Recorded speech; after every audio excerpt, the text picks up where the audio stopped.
એક હોય આરોપી, એક હોય દોષી. આરોપી એટલે કે જેના પર કંઈક ખોટું કર્યાનો આરોપ લાગ્યો છે, કે જે હજુ સુધી સાબિત નથી થયો. જ્યારે દોષી એટલે કે કોર્ટમાં સાબિત થઈ ગયું છે કે એણે જ ગુનો કર્યો છે.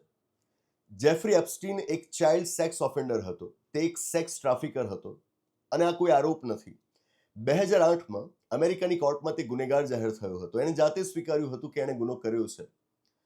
કોઈ આરોપી સાથે આપણી સરકારના કોઈ મંત્રીના સંબંધ હોય તો એને આપણે યોગ્ય ન માનીએ. અહીં તો આપણા એક કેન્દ્રીય મંત્રીના એપ્સ્ટીન સાથેના સંબંધો પ્રકાશમાં આવ્યા છે, અને એ પણ 2008ના વર્ષ પછીના.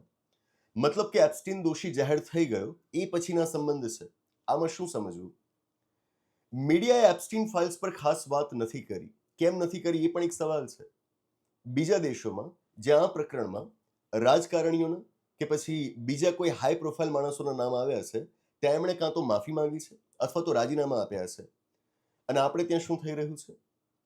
અમુક પત્રકારો તો કોઈકને ક્લીન ચીટ અપાવવા માટે એપ્સ્ટીનને એક પ્રોફેશનલ ગણાવી રહ્યા છે કે એ તો એક ડીલ બ્રોકર હતો, એ રીતે એની સાથે સંબંધ રાખવા ખોટું નથી.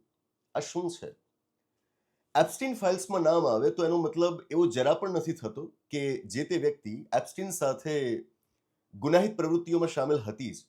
પરંતુ આવા ગંભીર ગુનાઓના દોષી સાથે કોઈ હાઈ પ્રોફાઇલ વ્યક્તિનું નામ જોડાય, ખાસ તો મંત્રીનું નામ જોડાય, તો શું તેથી એ જાહેર હોદ્દા પરના લોકોના વિશ્વાસને અસર નથી કરતું? જ્યાં સુધી સાબિત ન થાય ત્યાં સુધી કોઈને પણ દોષી ન મનાય, ન જ બનાય. પણ જેમ વિદેશમાં નૈતિક જવાબદારી લઈને લોકો માફી માંગી રહ્યા છે કે પોતાના પદ છોડી રહ્યા છે, શું એવી નૈતિક જવાબદારીની અપેક્ષા ભારતમાં રાખીએ તો એ ખોટું છે?